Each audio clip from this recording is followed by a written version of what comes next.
Assalamualaikum warahmatullahi wabarakatuh. Saya Winarto, mahasiswa Universitas Putra Bangsa Kabupaten Kebumen.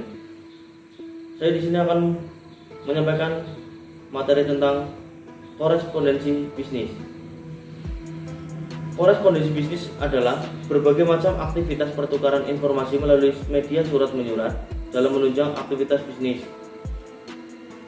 Korespondensi mempunyai 3 bagian penting, yaitu 1. Surat keluar, 2. Surat masuk, dan yang ketiga penyampaian surat atau arsip.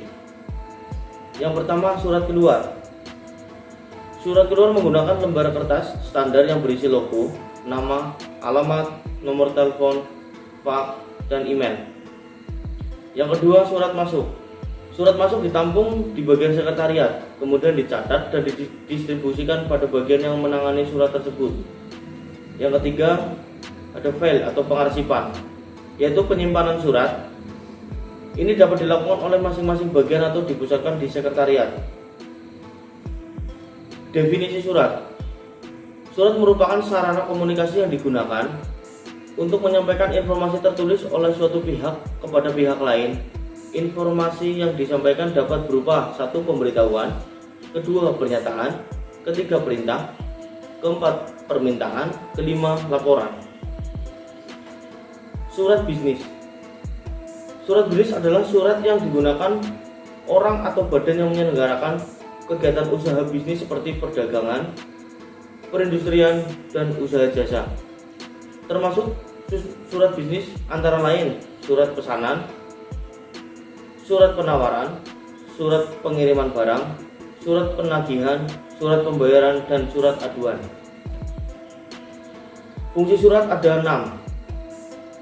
Yang pertama, alat komunikasi. Sebagai alat menyampaikan permintaan, ide, gagasan yang berkaitan dengan masalah bisnis. Yang kedua, alat bukti tertulis. Suatu bukti tertulis yang sah dan mempunyai kekuatan hukum. Yang ketiga, alat bukti historis. Bahan kajian keadaan perusahaan di masa lalu. Yang keempat, alat pengingat. Suatu surat yang diarsipkan dapat digunakan untuk mengetahui hal-hal yang terlupakan. Yang kelima, duta organisasi. Surat merupakan duta organisasi yang mencerminkan mentalitas, jiwa, dan kondisi intern organisasi yang bersangkutan. Yang keenam, sebagai pedoman. Surat yang memuat ketentuan tentang kebijakan organisasi, misalnya surat keputusan, instruksi, surat edaran, dapat dipakai sebagai pedoman dalam melaksanakan suatu kegiatan. Prinsip penulisan surat ada 5. Yang pertama, correctness atau kebenaran. Surat harus ditulis secara benar dan baik sehingga akan membawa pesan sebenarnya dan tidak menimbulkan miscommunication. Untuk itu hindari kesalahan dalam ejaan, tanda baca maupun kalimat. Kedua, consistentness atau keringkasan. Surat harus menggunakan bahasa yang lugas, yaitu gaya bahasa yang sederhana dan tidak bertele-tele. Yang ketiga, completeness atau kelengkapan. Surat harus memuat informasi yang lengkap sehingga penerima dapat mengerti isi pesan dan memberikan respon sesuai yang diharapkan pengirim. Yang keempat, ada clarity atau kejelasan. Menggunakan bahasa yang jelas, yaitu tidak menimbulkan penafsiran makna yang berbeda. Yang kelima, kourtesy atau kesopanan. Surat harus sopan dalam arti dapat menjaga perasaan orang lain dan menghormati hak-haknya. Pengelompokan surat ada 4. Yang pertama ada kepala surat atau kop surat. Penulisan surat resmi sebaiknya dilengkapi dengan kepala surat atau kop surat. Kepala surat merupakan wajah atau penampilan yang pertama kali dilihat, sekaligus merupakan ciri khas perusahaan. Kepala surat berisi nama perusahaan, alamat lengkap, nomor telepon, nomor fax, alamat email, kotak pos, logo, bidang usaha atau kegiatan. Kegunaannya: 1. Sebagai media mengenal identitas organisasi yang menggambarkan wajah dan jati diri organisasi. Yang kedua, sebagai sumber informasi tentang organisasi, misalnya nama dan alamat, bidang usaha, dan sebagainya. Yang ketiga, sebagai alat promosi atau pencitraan organisasi.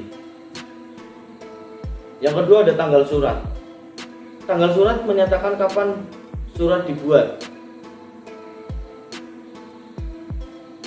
Penanggalan surat terdiri dari tanggal, bulan, dan tahun. Harus tulis lengkap, tidak boleh disingkat, dan nama bulan tidak boleh digantikan dengan angka. Untuk yang memakai kepala surat dan tanggal ditempatkan di sebelah kanan atas, tidak wajib diawali nama kota. Untuk surat yang memakai kepala surat tetapi tanggal ditempatkan di bagian bawah kanan kertas surat, perlu diawali nama kota. Yang kedua ada tanggal surat. Tanggal surat menyatakan kapan surat dibuat. 1. Penanggalan surat terdiri dari tanggal, bulan, dan tahun. Harus ditulis lengkap, tidak boleh disingkat, dan nama bulan tidak boleh digantikan dengan angka. Yang kedua, untuk yang memakai kepala surat dan tanggal ditempatkan di sebelah kanan atas, tidak wajib diawali dengan nama kota. Untuk surat yang memakai kepala surat tetapi tanggal ditempatkan di bagian bawah kanan kertas surat, perlu diawali dengan nama kota. Fungsi tanggal surat: 1. Sumber informasi tentang kapan pembuatan suatu surat. 2. Referensi dan petunjuk bagi petugas tata usaha dan kearsipan. Yang ketiga, mempermudah penetapan waktu membalas surat. Yang keempat, mempermudah pengingatan kembali serta pengagendaannya bagi penerima surat. 3. Ada nomor surat. Nomor surat terdiri dari nomor urut, kode internal, dan tahun pembuatan surat. Guna nomor surat: 1. Membantu pengaturan surat, terutama dalam penyampaian dan penemuan kembali. Yang kedua, mempermudah mengenali jenis dan kualifikasi surat tanpa perlu membaca isinya. Yang ketiga, mempermudah penunjukan surat menyurat. Penempatan nomor surat. Dalam surat berperihal ditempatkan di bagian kiri atas kertas surat di bawah kepala surat. Dalam surat berjudul ditempatkan di bawah judul surat di tengah kertas bagian atas. Lampiran.